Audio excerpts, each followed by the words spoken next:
Thank you all for being here today, and we're going to give you a presentation on Common Core. With all the big government overreach going on in our country today, this is one aspect that the vast majority of Americans know nothing about.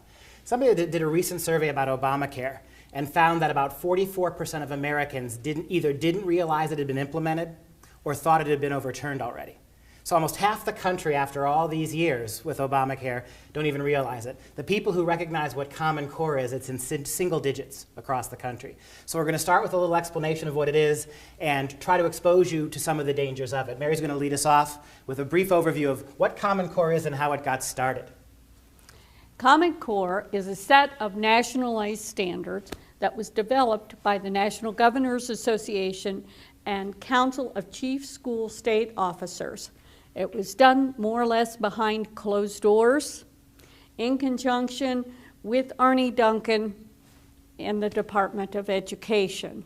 The goal is to have every school in America teaching the same thing every day at the same time. The standards themselves are written in a manner that will teach children what to think, not how to think. The National Governors Association and Council of Chief State School Officers formed a foundation, private foundation, Achieve Incorporated, and it was those private trade organizations that wrote the Common Core standards. The writer of the English language arts, we'll discuss him more in depth later, is actually a businessman. Never had any teaching.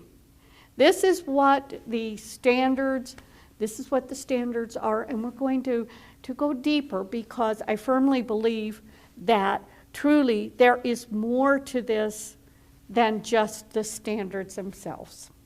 An interesting fact, too, is you can see up there the Bill and Melinda Gates Foundation, very liberal activist group, spent about $150 million to finance these, and let's call them what they are, they're lobbyists. These groups that put this together, they're not educators, they're not teachers, they're not people with degrees or experience in education. These are lobbyists who put this together with a large pool of money, about $150 million from the Bill and Melinda Gates Foundation. And the really alarming thing about where Common Core got started, that so bad has the previous legislation on education been. No Child Left Behind has been a screeching disaster. We all know that President Bush let uber-liberal Teddy Kennedy write the education bill, which has been such a disaster. And so states have been suffering under these poorly performing schools. This particular educational paradigm we've been laboring under has been a failure. So what the Obama administration did to get states to sign on to Common Core, years before Common Core was even written, before these standards were written, under the guise of Race to the Top program, some of you may have heard of that, the Race to the Top program, the federal government promised every state in the union tens of millions of dollars of taxpayer money to help out struggling education budgets.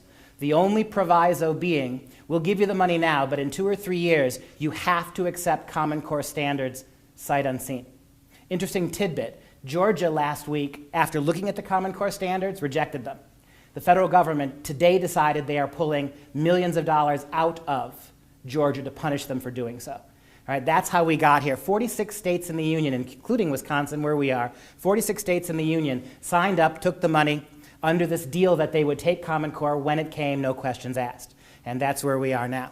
And not only did the government try to snare the states into accepting Common Core with the trap of no race to the top money, they also offered a waiver to No Child Left Behind. Anybody who was teaching in that time can relate to the state's eagerness to get that monkey off their back. It was a disaster. So if just by signing on to Common Core, they got a waiver, they didn't have to keep in step with No Child Left Behind. This actually began with the Elementary and Secondary Education Act in 1965 with President Lyndon Johnson. And this interesting thing about the waivers, one of the things you're going to see as we move forward in our presentation is just how the synchronicity between Obamacare and Common Core. You are all familiar with the waivers, right? Even before the legislation on Obamacare had passed, they were doling out waivers to big donors. They were doling out waivers to all sorts of private interest groups. Same thing is happening here with the previous educational regime being transferred now into Common Core. And so you'll see a lot of those parallels moving forward. What we have here is a slide, and Mary will talk a little bit about it. One of the things that you'll hear the defenders of Common Core, the people, teachers unions people, people who are close to the administration, will always poo-poo what we're talking about. They'll always dismiss this by arguing Common Core is nothing but a framework. It's just a framework of guidelines. Students will have autonomy. Well, this is a pretty shocking thing we pulled right from the literature. Want to talk about this, Mary? Yes. This is a public license. It's available on the internet, and it states clearly that the copyright is owned by the National Governors Association and the Council of Chief State School Officers. And it says that the sole owners and developers, meaning the only ones, once Common Core is adopted, the only ones who can change anything about it are those two organizations. Curiously, in all the hours of research that has been put into this, there is just a very limited list of those people in those organizations. So the parents, there's a problem in school. Well, the school's going to say, so sorry, you have to go to Washington and find out who these people are and talk with them.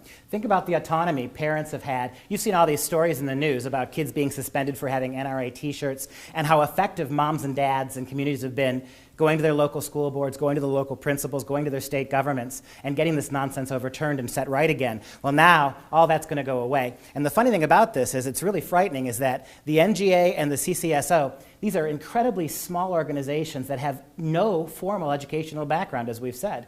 They're the ones now who dictate copyrighted material. And in all the schools, from kindergarten through high school, all the public schools across the land, you will not be able to deviate from Common Core curriculum. You may be able to add certain things here and there, but you are not allowed to deviate or neglect Common Core standards. So even if you try to supplement this a little bit, you're still going to have to teach the entire framework of Common Core every day in the classrooms. What threats does Common Core pose? And this was what I alluded to at the beginning. Both Dr. Besta and I agree that this is the most onerous part of Common Core, are the threats, not just the standards themselves. We're talking about threats that come along. The first one is the complete federal control of education and the loss of state and local authority over our students. This one-size-fits-all model, we see how bad that's going to be for healthcare, right? That there's no ability to distinguish regional differences, tropical climate differences in terms of where people live, agricultural differences, none of these things that affect health and welfare and well-being. It's a one-size-fits-all marketplace. If you can even call it a marketplace, it's really a forced top-down system. And one of the great problems here is that all different school districts have different needs. Some school districts are going to have more at-risk students. Some school districts are going to have more single-parent families. Some school districts are going to be much better off than others. But this one-size approach, all that's going to do, as it always does in situations like this, is gravitate to the lowest common denominator. This educational paradigm, its entire premise, it's going to improve statistically education.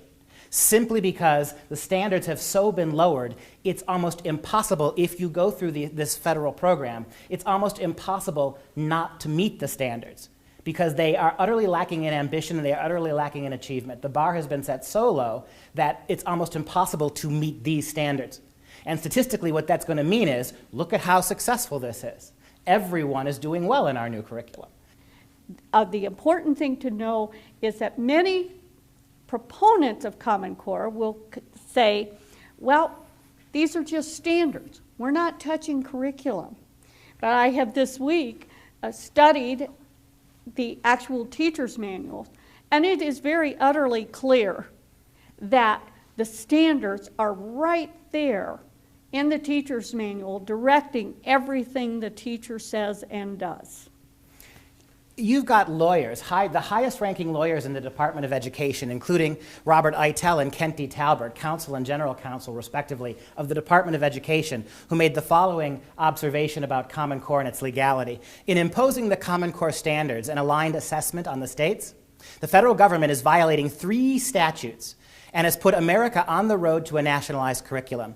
With respect to the Race to the Top / Common Core scheme, Robert Eitel and Kent D. Talbert, former Deputy General Counsel and General Counsel, respectively, of the U.S. Department of Education, concluded that, quote, these standards and assessments will ultimately direct the course of elementary and secondary study in most states across the nation, running the risk that states will become little more than administrative agents for a nationalized K-12 program of instruction, and raising a fundamental question about whether the department is exceeding its statutory boundaries. These are the Department of Education lawyers. The Race to the Top application, the initial vehicle through which Common Core was imposed, we mentioned that earlier, it requires applicants to adopt, quote, a set of content standards that are substantially identical across all states in the consortium. This means that states must adopt Common Core word for word. This is the copyright we mentioned before. This notion, so many of our teachers are utterly deluded about this. So many of our superintendents and supervisors of schools are convinced, it's the same thing they told you about Obamacare, right? Obamacare was going to be this very flexible. Once it was implemented and we had this common baseline, it was going to be very flexible. You can keep your own doctor. You remember that? Right? And now you've got the very Democratic architects of, even the Democrat architects in the Congress and Senate of Obamacare are calling it an unwieldy train wreck. Right? This is the same path we're headed for here. And I have concluded a long while ago that the teachers and principals are being given some latitude right now with Common Core for the purpose of selling it and convincing them, oh yes, nothing's really changed. It's very clear from discussions with teachers on the 2 coasts, New York and California, that most of the country hasn't even felt the iron grasp of Common Core, but it's real and it is a threat. It's incrementalism, isn't it? That's the way all fascist states of whatever stripe operate. It's that slow, gradual creep, isn't it? Get them used to this. It's the old frog in the boiling pot of water metaphor. You know that, right? You dump a frog in a pot of water, turn the boiler on low. Frog does it gradually, never feels it getting hotter until it gets so hot that the frog is cooked in its own juices. One of the things that we've already alluded to that is pretty insidious about this is the absolute intermeshing with the enforcement of Obamacare.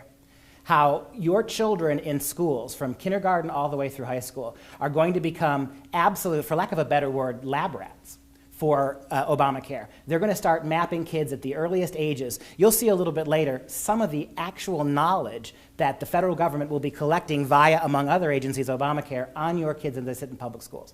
This is actually a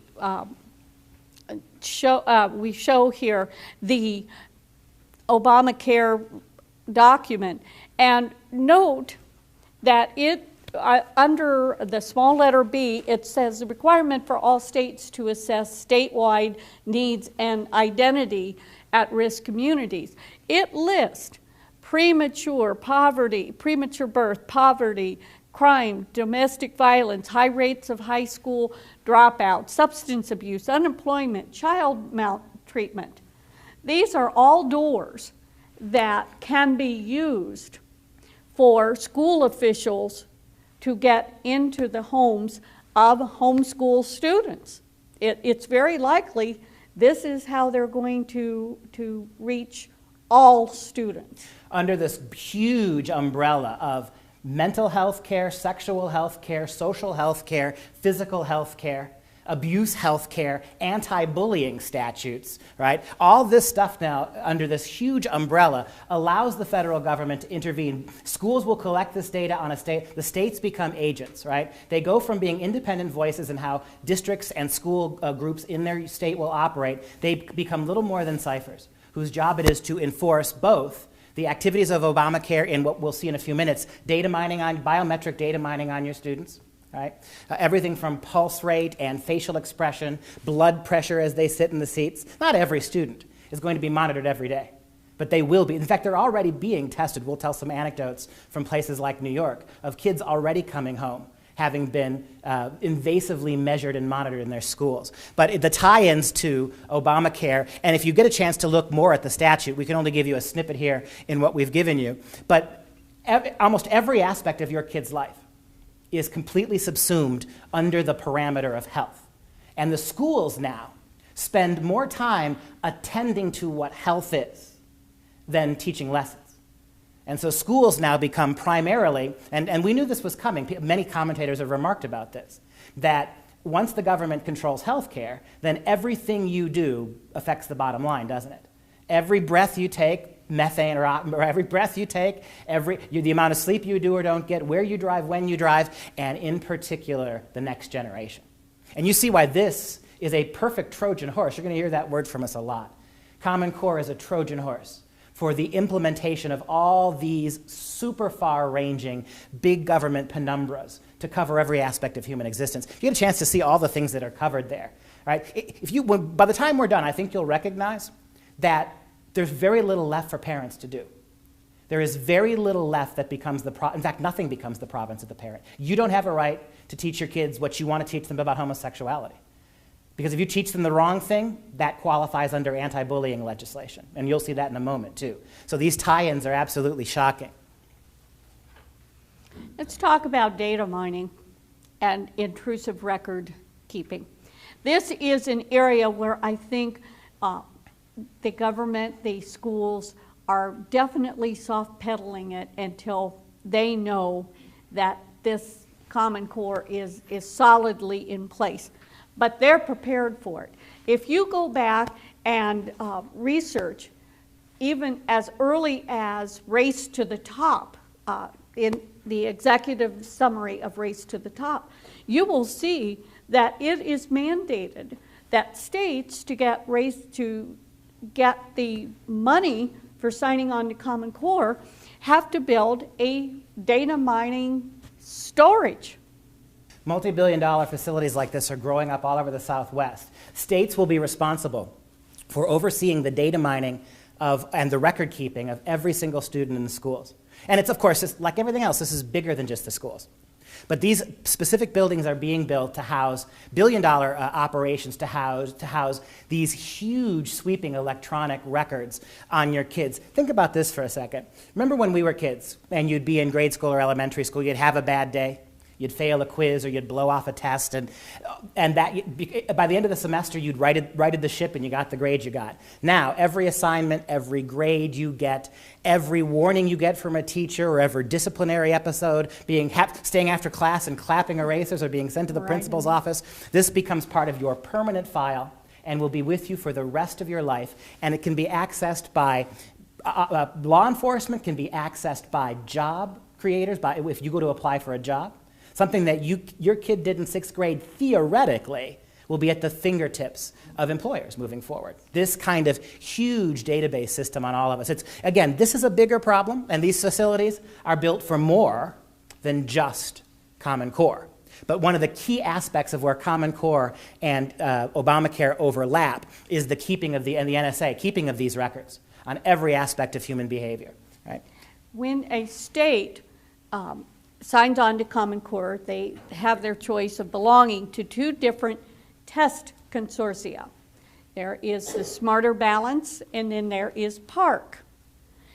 I have learned that when a state signs on with one of them, that the state gives the test consortia total right to any information that they put in this database. And the agreement is that the test consortia then must report everything to the federal government. It's a direct pipeline. And the IRS, too, of course, of necessity, does a lot of this information gathering. And so as we now know that the IRS and Obamacare are inextricably linked, 16,000 new IRS agents hired over the last few years, all to keep track of your health care. Because your health care now is a taxable item, isn't it? Well, it's free, but you have to be paying your taxes to cover the so-called free health care. And so all that data mining, right, all this ties in here. all these different areas of government overreach, it's almost like an octopus just suffocating the life out of you. From kindergarten up, one of those big tentacles comes across, and in all these different ways, it all contributes. And the thing that's so insidious about this is we've known from history, we've known how these types of big government implementation programs always work. It just takes one new generation of kids. If you can just start with one new generation of kids from the earliest ages. The president was again on the news the other day talking about how he's pivoting once again to the economy. And it's all about mandatory pre-K now, right? That's what he wants. Every American kid has the right to be in school at age 5's not early enough. Get him in at age 4 now, right? And they want him even younger. Yeah, they're talking about going younger than that too, right? Under the guise of universal rights. But the sooner government gets them into these systems, the sooner they get them out of your hands and into the classroom, the sooner all this really invasive, and we'll see some shocking things now, but the sooner all this really invasive stuff. And when your kids are young and in the home with you, there is very little the government as of yet can do to come into your home and mess with them. But once they get them into the public schools, and they determine that your kid is unhappy, or his blood pressure gets really high when he hears something he doesn't like to hear, or his facial response isn't what it should be based on the information he's getting, or your kid's a little overweight or underweight for those very rigid guidelines of what your weight and height are supposed to be, then that now invites the opportunity for both school intervention and then government intervention. This is a paper that is almost impossible now to get off the internet. We have actually had to make a hard copy and preserve it as a PDF. This is Promoting Grit, Tenacity, and Perseverance. It is written by the Department of Education. As you can see, it was published in February of 2013. Please note that the Department of Education was very much linked with the National Governors Association and the Council of Chief State School Officers. Arne Duncan was involved very closely with this. So there is little reason to believe that this isn't going to become a part of Common Core.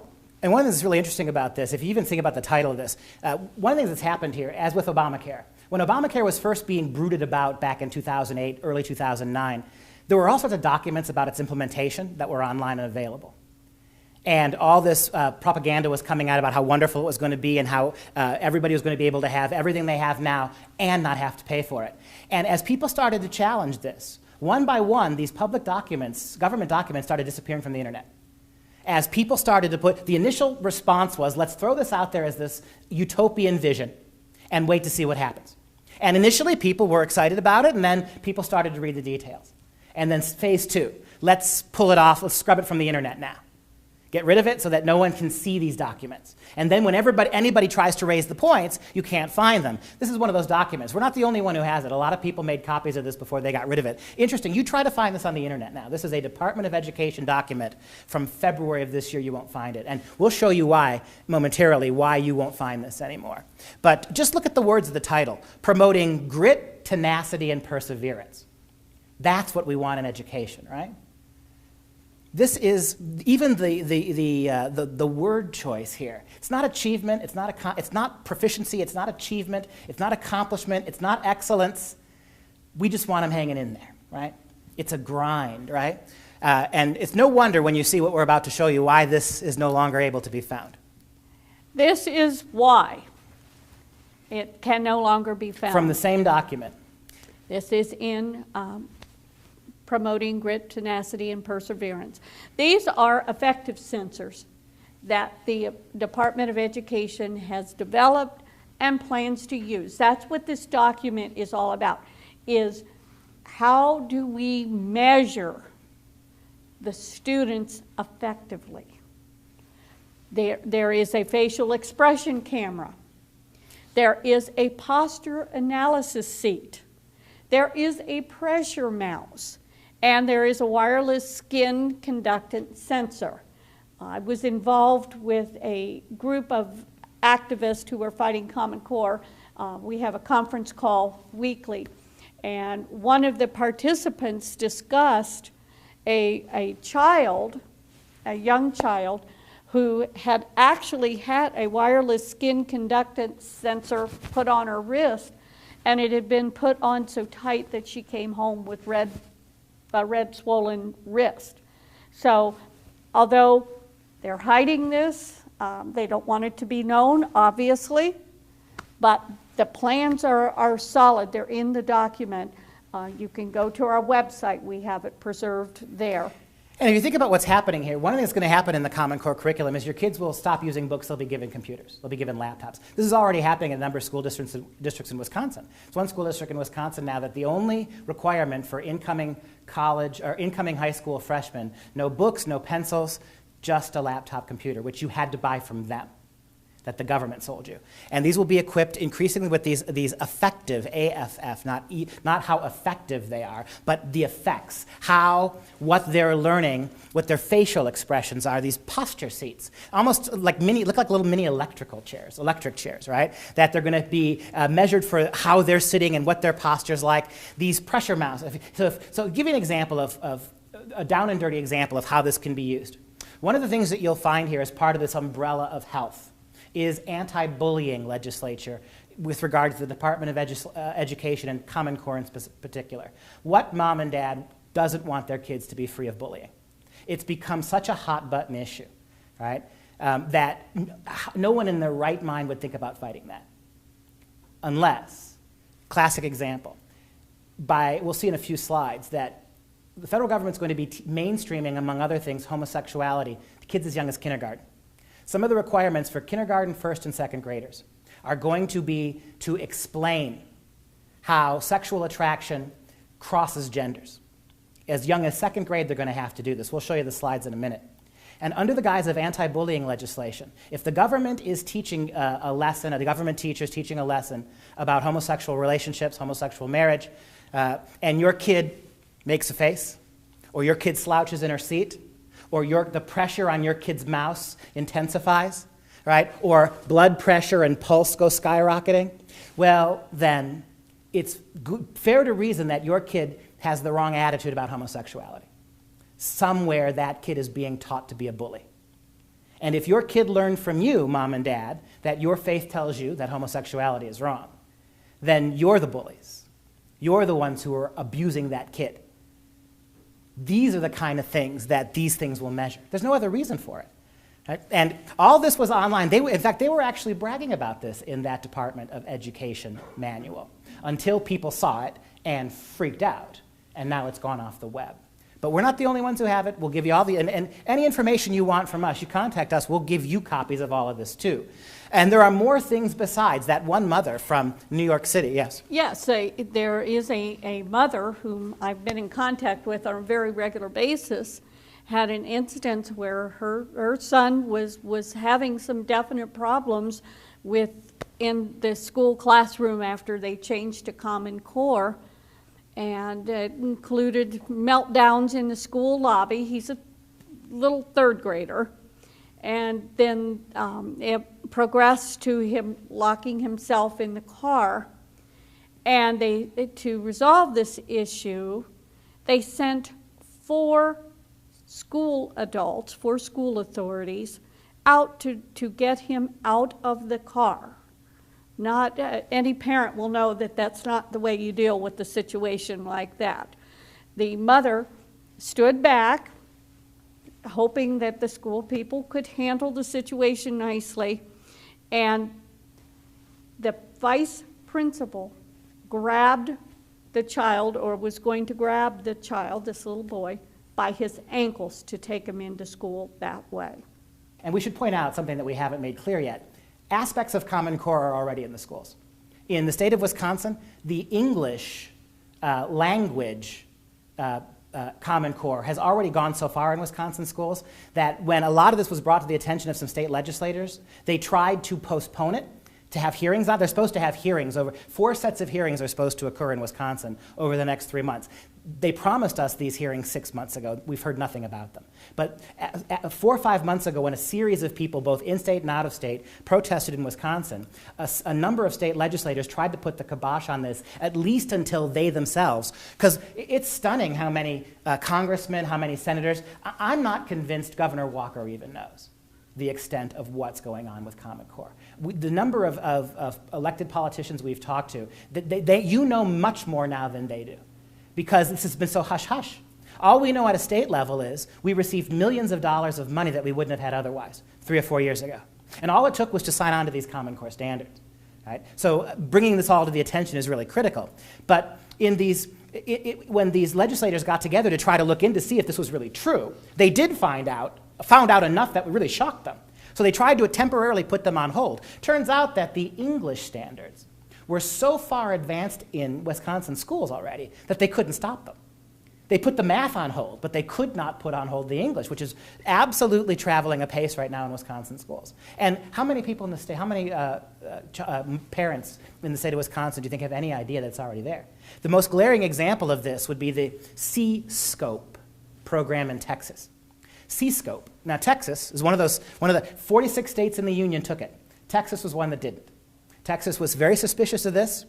Texas was very vigilant about, as you know, about this big government intrusion.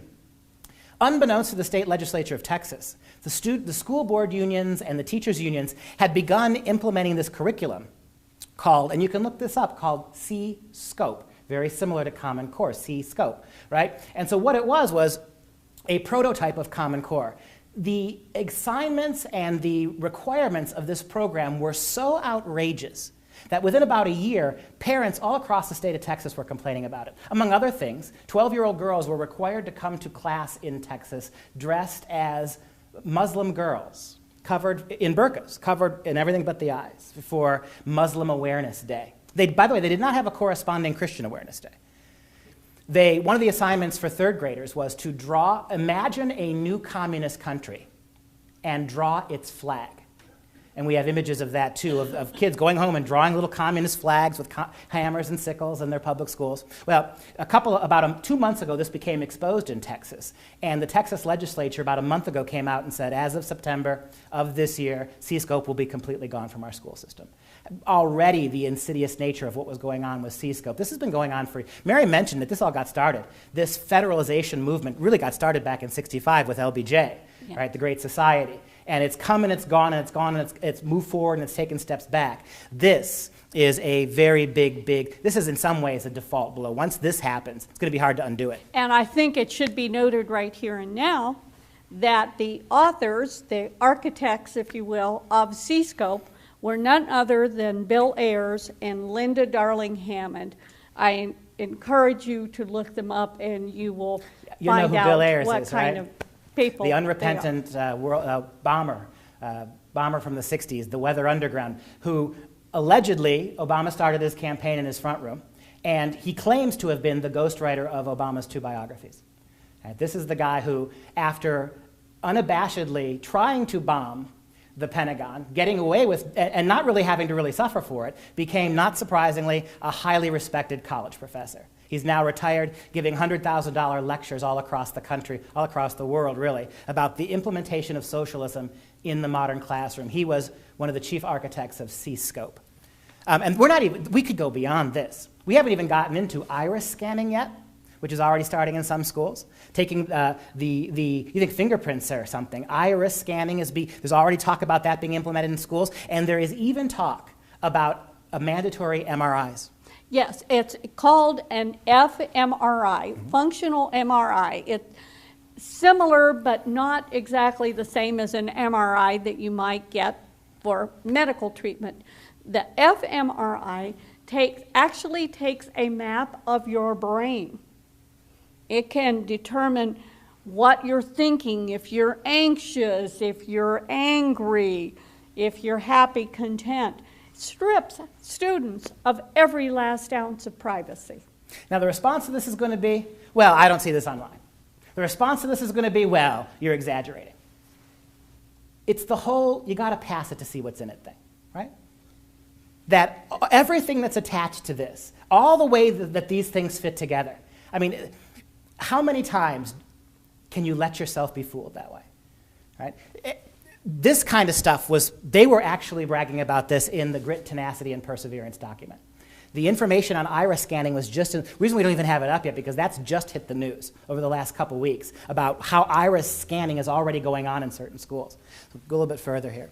The Trojan horse for outside interest groups, including Planned Parenthood, the National Sexuality Education Standards, and the United Nations, specifically Agenda 21. I'd like to start with Agenda 21. Bill Gates has funded, as we said earlier, over $100 million for the Common Core standards. There is a document that shows that he was aligned with UNESCO's, that's a subsidiary of the UN, their education arm, the United Nations Educational and Scientific Cultural Organization. UNESCO developed education for all. Bill Gates was a participant in this, partnered with them. If you look carefully, you will see a great deal of similarity between the UN's Education for All and Common Core. The purpose of this, it is easily concluded, is that to implement Agenda 21, because it is so radical, children have to be educated and taught to believe in this and taught to think that way. So there is a tie, a definite tie, between Common Core and Agenda 21. Just give a brief overview of what Agenda 20 is broadly. Agenda 21 is a plan to preserve the environment, but its purpose is similar to Common Core. It's control. Control of how far you can drive, the kind of gasoline you can use, the way that you use your own property. The size of your house. Yes. The number of pets you can have. Yes. And one of the interesting things about this is that if you look at the C-SCOPE program, which is a clear forerunner of Common Core, Bill Ayers is involved in it, tied to UNESCO, right? The United Nations global education paradigm, which is systematically designed to elevate non-Western countries while stagnating Western developed ones. One of the interesting things is, if you look at the curriculum C-SCOPE, do you know who wrote some of the social studies lectures that were taught in Texas schools? La Raza, the Radical Separatist Hispanic or Mexican organization. La Raza, it means the race. It's a very radical separatist group who believes that Arizona, California, New Mexico, they all belong to Mexico. They should be given back to Mexico immediately. Right? That our kids in 3rd and 4th and 5th grade social studies in Texas were reading about how Americans stole those places, they didn't belong to us, that the objective needs to be to give them back. There will be no social justice until that's given back. This was in the actual curriculum. Right? La Raza is a violent separatist organization. Some government organizations even have them labeled a terrorist group. But their curriculum was what was being read in social studies classes under C-SCOPE. This is right out of UN. This is UNESCO's written all over it. Besides the United Nations, Planned Parenthood is in charge of much of the literature about sexual education that will be in the schools. Right? They're already writing books and targeting kids as young as 3 and 4 and 5, not just about gender and sexual identity, but about sexuality. One book I looked at specifically, actually saw the book, had very graphic childhood cartoon drawings teaching children as young as 2nd graders how to masturbate. Graphic illustrations of naked children doing that to themselves. And they were geared for 2nd and 3rd graders to begin to the classrooms to show kids. And the argument is that if kids learn how to do that behavior, they'll be less likely to experiment with sex with others. That's the argument. And it's not just Planned Parenthood. We'll go to the next slide, the National Sexuality Education Standards. If take every one person in this country who's heard of Common Core, divide them into 10. That percentage may have heard of the National Sexuality Education Standards. These are how your kids, under the umbrella of Common Core and Obamacare, are going to be taught sexuality in the schools. It's already happening. And we want to show you the cover so that if there's any doubt in your mind that these are real, that people have taken the time, those who want to push this, have taken the time to carefully lay out the plan. We have learned that indeed Planned Parenthood worked with the authors of Common Core when developing this. Are you starting to see a pattern here? How much time are the schools spending on this stuff? Over and over again. You understand a little bit now why the actual subject matter doesn't matter anymore? One of the great outrages about Common Core is how it dumbs down, trivializes, utterly subordinates math skills, reading skills, historical knowledge. All that goes by the wayside. And you get all these social cultural building exercises. Look at the language here. Core sex standards? What does that even mean? Sexuality standards. Core content and skills. Is that what you're sending your kids to learn? Sex skills? And it may sound like a quibble here, but the language really does mean something. That they are not taking a neutral aspect to sexuality. We've gone from a don't ask, don't tell policy over the years, right, to a absolute specific agenda that is going to be tied into almost every aspect of what your kids are learning. We've already mentioned the effective measurements. We've already mentioned the bullying legislation. We're going to show you some of the specific guidelines now. This outlines, this is at the beginning of the document, and I urge you to take time, find it on the internet yourself. You won't believe what you're seeing. These are some of the standards that they have set for the achievement of, I guess, sex education. Well, but look at one thing very interesting. They don't use the word sex. We're back to Obamacare. What word do they use? Health. Every one of these concepts, Common Core concepts, right? Standard 1, students will comprehend at the earliest levels, the first beginnings, right? Concepts related to health promotion and disease prevention to enhance health, right? Actively teaching and demonstrating masturbation to children is a health issue. By teaching them that, they're because we know, right? That second graders are going to be sexually active no matter what we do. We know that, right? That's the standard. And so consequently, knowing that, our job is not to try to teach any kind of morality, not to try to teach any kind of values, not to try to teach any self-respect or self-worth to kids, to convey those issues. Our object now is to, under the guise of health, encourage what we know is going to happen anyway, right? And so it's all health. Comprehend concepts related to health promotion and disease prevention. What does that mean to a second grader? What does it mean to a first grader?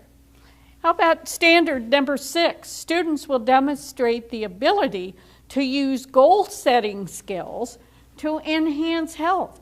That is so far out that who really understands what it is they're trying to accomplish? And these are sexuality standards, right? The blurring of health and wellness and what you've got going on here. And I don't want to be too dramatic, but if you think about what happened in Nazi Germany, and you think about how the schools became places for training soldiers. They became places where sound mind, sound body, and the Nazi regime did something very similar in that it promoted very early, very intensive sex education because the Wehrmacht needed soldiers. And they needed young girls to have a healthy attitude towards sex and to reproduction so that you could keep churning out future generations of soldiers. Right? And I realize that if anybody watching this video can take that little clip out and, see, that's what they are. They're just fanatics. But I'm telling you, one of the first things the Nazis did when they took over in Germany in the 1930s was to institute universal health care. One of the first things they did was to collect all the guns, mandatory gun control. And then we know about the Hitler Jugend. We know about the schools. We know about how the schools were completely nationalized. And how under the guise of building a stronger Germany, a healthier Germany, a more responsible Germany, what happened? All right, all the physical education standards, all the sexuality standards, all under the guise of hygiene, right? They all got codified and tied into this. This is at the end of the second grade. They're grouped into 3-year sections. This is for grade kindergarten through second grade. By the end of second grade, students should be able to identify different kinds of family structures, should demonstrate ways to show respect for different types of families. Now, if you happen to be a God-fearing Christian parent and have taught your children that a marriage is between a man and a woman and a very sacred thing, what do you think your child is going to do when taught this? And remember, they're going to be monitoring this. Well, it raises another question, too. It's not just a Christian issue. What happens when Islamic kids are taught in first and second grade in our public schools to value non-traditional family structures, to be able to identify them, to be able to make arguments on the behalf of non-traditional families? What happens then? That's going to be an interesting little experiment in mind control, too. I mean, you just have a whole lot of clashes coming here. And some of these things we can go a little bit further here. Some of these are pretty shocking when you think about them. Under the guise, and again, the way they phrase this, we're still in the sexuality standards, by the way. Explain why bullying and teasing are wrong. Well, who defines what those things mean? The nice thing about this is they use these buzzwords that, no, in all honesty, I'll tell you, I would rather have my kid punched in the nose every day and his lunch money taken by one bully than to have the full force of the federal government in sort of coming down in this very restrictive way of who's really, if you want to talk about what bullying is, you want to talk, you're not allowed, your moms and dads aren't allowed to teach their kids what they think sexuality is and isn't. Moms and dads no longer are allowed to determine the rightness and wrongness of certain sexual activities. And if you don't conform, right, then what happens? Your kid shows up. And under the guise of health care, I can show you the monitor. Your kid's blood pressure was accelerated when we talked about homosexuality. Your kid's pupils dilated. Your kid slouched in his seat. What are you doing at home to make your kid anxious about these issues? It's inescapable, the conclusion here. And the most you can say to us is, well, maybe that won't happen. Maybe it won't. But what makes you think it won't? When in the history of the last 100 years? When given latitude have not governments taken it? And again, under the guise of sexuality standards, I still don't see sex mentioned here specifically, right? There's touching, right? Who can and can't be touched.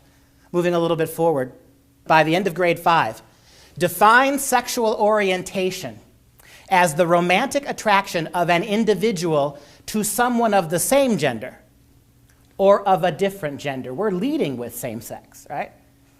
As the default normal, as sexual attraction to somebody of the same gender or a different gender. What right does the federal government have to do this? And remember, under Common Core, you can't go talk to the teacher because she can't do anything. You can't talk to the teacher's principal because he or she can't do anything. You can't go to your state school board. You can't go to your state legislature. Yet another threat posed by Common Core is the absolute appropriation of Soviet ideology and propaganda in the constructing of Common Core and its implementation. This chart that follows this slide is also from the wonderful document Promoting Grit, Tenacity, and Perseverance. The chart shows the 21st century competencies. Such competencies as flexibility, adaptability, artistic and cultural appreciation. Down here under leadership, it shows leadership responsibility, assertive communication, self-presentation. Under teamwork and collaboration, it shows that some of the proficiencies that they're striving for are collaboration, teamwork, cooperation, coordination, designed to make your student prepared to just be told what to do for his entire life. And if you look specifically at the different branches of this and the collectivist mindset behind it all, it's 5-year planning spaced out over a child's entire universe. It's the old Soviet 5-year plan, right? It's all, and I like the word. The word itself is a dead giveaway. It's competencies. What does that mean? Is that what you want your kid to get in school? Is that what you want your kid to get from reading experiences, from education in general? Competencies? I mean, the idea that we associate going to school with a competency, it shows you a very marked capitulation on what education is supposed to be. And what are the intellectual, it says intellectual openness. Notice that it isn't intellectual development. It's intellectual openness. We want you to do whatever we tell you to do. We don't want you to have a set of right or wrong standards. The adaptability really struck me. After teaching, I'm about to begin my 40th year in education. I spent 36 of those years in the classroom. And very truthfully, when I began teaching in 1974, intellectual meant specific standards. The child will be able to punctuate a sentence. The child will be able to discuss truly intellectual activities. The child will be able to figure a math problem. But even under the new Common Core, even if they said 3 times 4 was 11, if they were able to explain their reasoning and explain how they came up with their answer really in words and in oral explanations, and they showed it in the picture, but they just got the final number wrong, we're really more focusing on the how. We had a parent talk with us at a recent meeting. Just last week. And the correct answer to one of the Common Core tests was, I think the problem was as simple as 6 times 7. And the correct way to answer that was to draw 42 circles. And I think the child was in third or fourth grade. And the child wrote 42 for the answer and got it wrong. Because the lesson was, the mother told us, that math is, you're being too close-minded. We want you to be fluent in math. In other words, we want you to be able to talk about what math is. We want you to be able to explain why math is useful. We are not interested in you being able to do math. It's much less important to get the right answer. The word that she used in terms of the way it was explained to her at her school was estimative math. That the purpose of math is to be able to estimate, to be in a ballpark, to be able to have a sense of how math should function. The details of right and wrong answers, they don't matter. As a matter of fact, and you see how fascist this is, by the way? In the guise of being so open-minded, flexible, adaptable, right, without any core, hardcore black and white ideas floating around in your head, that even something like math and science have to be utterly, well, and you think about this too. One of the big things that's going to be factored into this, we haven't begun to talk about that yet, is the whole environmentalist agenda, the Agenda 21 environmental plan from the UN, how kids at remarkably young ages now. But this is going on for a long time. You know, when I was a kid in the 70s, I remember this distinctly. In like 1978, I was 3 or 4 years old. I was 5 years old in 1978. And I remember, as young as 5 years old, when we were learning how to read, I remember that the teachers brought, we spent almost a month on this in class, a kid-centered story about the coming ice age. And I remember it because it scared me to death. At that age, I had no idea how to process this. But my teachers had convinced me that within a few years, this 6-mile-high sheet of ice was going to push me and my whole family into the water and we were going to drown. That's all I remember about it. I remember having nightmares about this. But as young as 1st and 2nd grade, even in the 70s, now, of course, global freezing has become global warming, forget it now. Let's just call it climate change. Because the climate's going to change if you wait long enough, so we can cover everything under the rubric there. But at very young ages, I remember being scared witless about this. And of course, as an adult, the idea that a 6-foot glacier tomorrow is going to just push me into the ocean. But kids this young are being exposed. And what flexibility means, again, you think about this. We're going to be so open-minded that the only thing we won't tolerate is an opinion.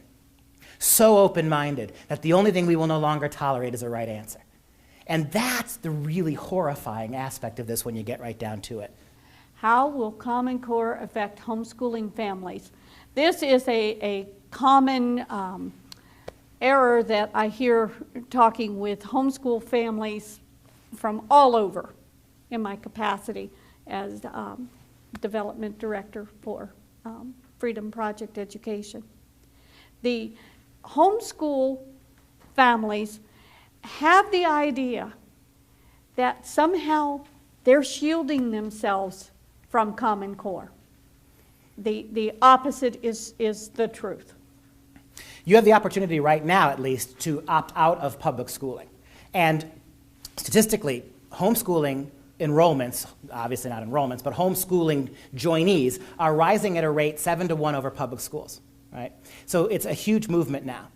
The problem is that with all of this tie-in to Obamacare, with all of this biometric required information, with all of this bullying legislation that's going to be cemented in Common Core, it's going to be awfully difficult for you to keep your kids home and not have to participate in that. And furthermore, the other thing that's going to happen is all the standardized tests are beginning to change to reflect not true and right and answers, not mathematical answers, but mathematical estimation. Young boy already in 3rd grade gets the right answer. 6 times 7 is 42. He gets marked off for it. The SAT has already conformed its college entrance exam to, already done it, conformed its college entrance exam to Common Core, even though the first generation of Common Core kids won't be coming through for 10 or 15 years yet. That's because it's already in the schools. And the ACT is on the fence. We're looking into this now. There was reports that they had conformed, and then they said they weren't, so we don't know what's coming. But here's the problem. You homeschool your kids. You teach them how to critical think, read, and write. What happens when they have to go to college? What happens when they have to take the SAT and the ACT? If those are all geared, if all these tests are then geared towards the Common Core system, how can your kids, as smart as they are, pass them? And you can see what's going to happen. Within a few short years of this, what's going to happen. In the same way that Obamacare itself is a Trojan horse for single payer. It is going to be so unwieldy and disastrous that it'll never work with all these exchanges. So by default, oh, let's just do single payer, which the government wanted to begin with, but they knew could never get passed, right? And so this is going to be the same thing here. In 4 or 5 years, the government's going to say, well, look at how well our kids are doing on Common Core. When all they've done for 15 years is have the same rote, repetitive drone lessons pounded into their heads. They vomit that forth back on the exams. So, but they're all doing well. And it's right now, homeschool kids are exceeding public school kids in terms of ACT, SAT scores, in terms of how they do when they get to college, basic competencies, right? They're exceeding all that. But that's going to flip when the standards change. Then the federal government says what? Well, homeschool is failing our kids. By our definition, homeschool kids, who very often tend to be religious kids, if not Christian kids, they're the bullies, right? They're the ones who don't seem open to all these alternative sexualities. They're the ones being raised this way. And now their test scores, by comparison to our Common Core educated kids, have gone from this to this all of a sudden. Then the move comes to ban homeschooling. That, by the way, is one of the other first few things the Nazis did, the banning of homeschool curriculum. You heard about the German couple who came here.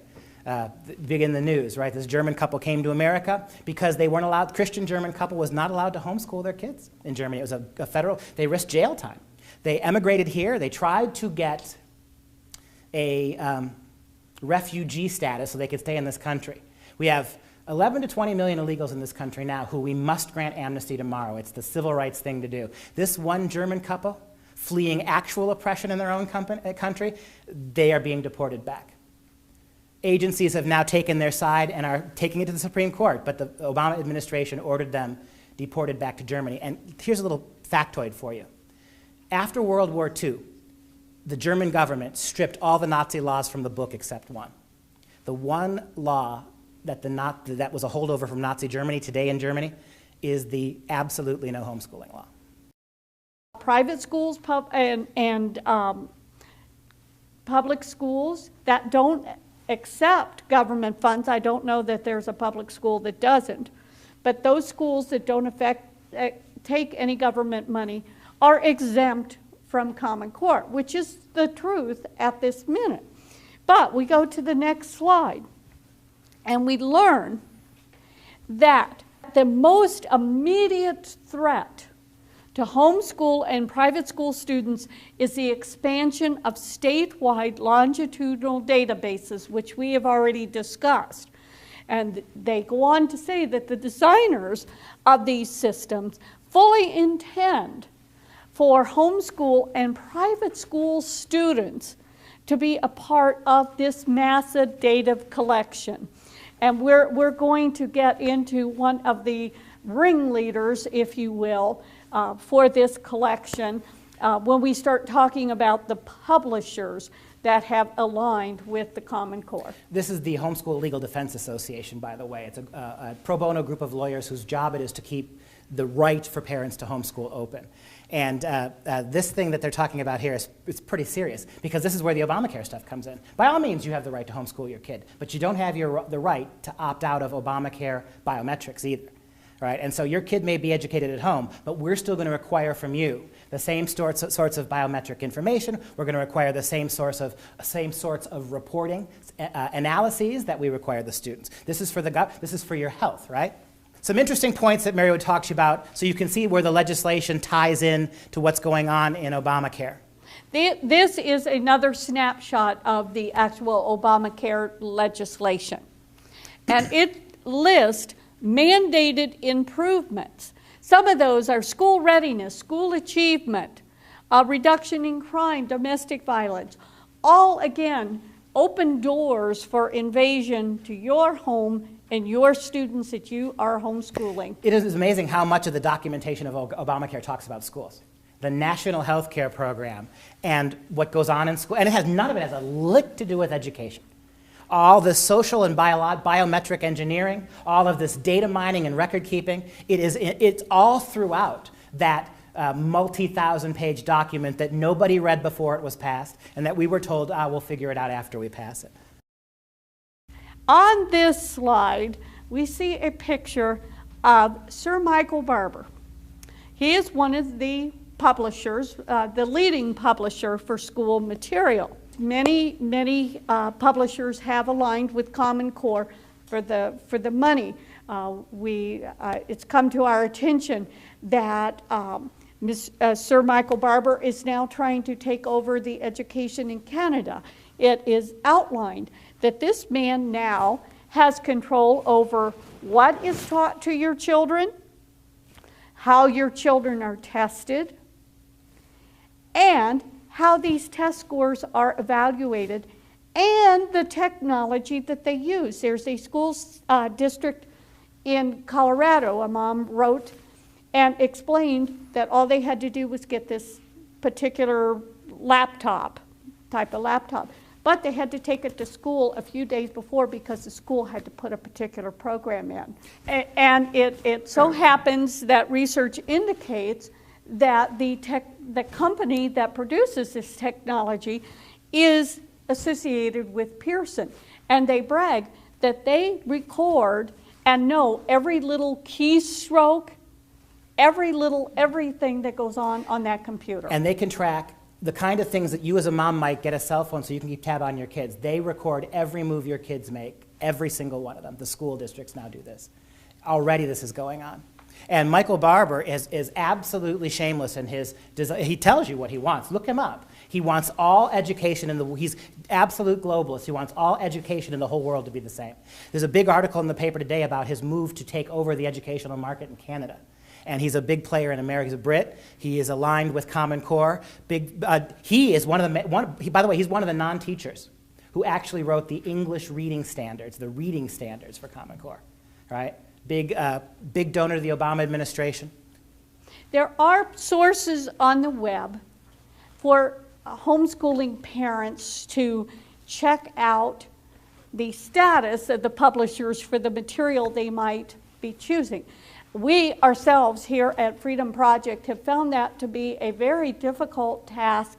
I recommend that you avail yourself of these services, but I certainly would encourage you to contact the company yourself to be sure that the information is absolutely accurate. Hundreds of publishers have gone over to Common Core because that's where the money is.